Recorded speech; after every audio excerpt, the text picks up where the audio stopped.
जसं राजकीय बाबतीत आपण न बोलण्याचा पथ्य पाळतो, त्याचप्रमाणे हिंदू धर्म आणि त्यातला ग्रंथ याविषयी बोलणं टाळावं. स्पष्ट बोल सदाशिव.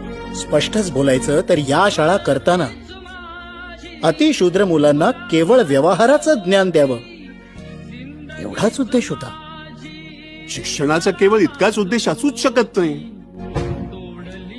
शिक्षणाचा उद्देश आहे माणूस घडवणं, मग स्वतःच्या बुद्धीनं सत्य असत्य तपासून आपलं आणि समाजाचं जीवन समृद्ध करणं.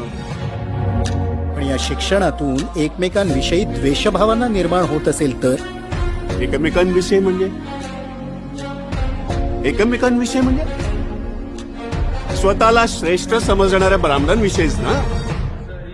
मग माझं तर स्पष्टच मत आहे, जो आजही मनुस्मृती डोक्यात घेऊन वावरतोय त्याचा द्वेष नाही, तिरस्कारच करायला